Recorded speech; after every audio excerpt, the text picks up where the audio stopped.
મકર સંક્રાંતિના તહેવારને હવે ગણતરીના દિવસો બાકી છે। અમદાવાદના બજારોમાં ધીમે ધીમે ખરીદીનો માહોલ પણ જામી રહ્યો છે। આ વર્ષે પણ પતંગ અને ફિરકીની અનેક નવી ડિઝાઇન્સ બજારમાં જોવા મળી। પતંગ ફિરકી સિવાય ફંકી એસેસરીઝ પણ માર્કેટમાં ધૂમ મચાવી રહી છે। ઉત્તરાયણ પહેલા છેલ્લો રવિવાર હોવાના કારણે આજે રાયપુર પતંગ બજાર સહિત શહેરની વિવિધ બજારોમાં પતંગ તથા ફિરકીની ખરીદી માટે મોટી સંખ્યામાં લોકો આવી રહ્યા છે। आगामी बुधवारे रंगबेरंगी पतंगों, मौज मस्ती और म्यूजिक तेमज dance party, family get together ने माणवा माटे अमदावादीओमां उत्साह जोवा मळ्यो।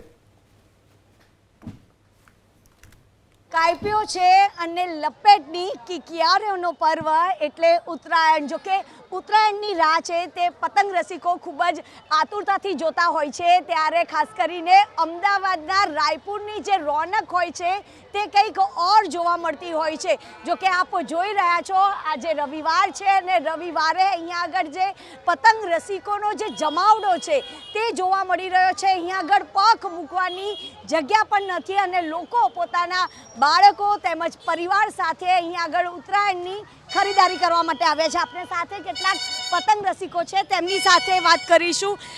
ઉત્તરાયણને લઈને કેટલો ઉત્સાહ છે? ઉત્તરાયણને લઈને એટલો ઉત્સાહ છે કે વાત ના કરો। આમ તલની ચીકી પતંગ વર્ષોથી જે ફેસ્ટિવલની આમ આતુરતાથી રાહ જોઈ રહ્યા છીએ એ હવે આવી ગયો છે અને બસ ધાબા પર જવું છે, પતંગ ચગાવવા છે, મસ્તી કરવી છે 2 દિવસ। એવું કહેવાય છે ઉત્તરાયણ તો ભાઈ પોળની જ। એ તો વસ્તુ સાચી જ છે પોળની, બટ હા હવે સિટીની ઉત્તરાયણ પણ એટલી જ સારી થઈ રહી છે। આથી 10 વર્ષ પહેલાં બધા પોળમાં આવતા હતા, પણ આજે સિટી બી એટલું જ આગળ વધ્યું છે। લોકો ટાવરો પરથી બી એટલા જ પતંગો ચગાવે છે, પણ ઉત્તરાયણ તો ગુજરાતની અને હંમેશા ગુજરાતની જ રહેવાની।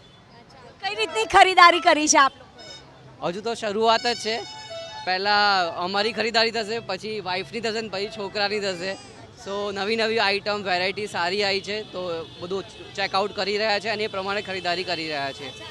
આપ જોઈ રહ્યા છો કે અહીંયા આગળ રંગબેરંગી પતંગોથી જે બજાર છે તે ધમધમી ઉઠ્યું છે। લોકોમાં ખૂબ જ ઉત્સાહનો માહોલ છે તે જોવા મળી રહ્યો છે। ખાસ કરીને અહીંયા આગળ માર્કેટમાં પણ એકથી ચડિયાતી જે પતંગની જે વેરાયટી છે તે આવી છે। આપણી સાથે અહીંયા આગળ વેપારી છે તેમની સાથે વાત કરીશું।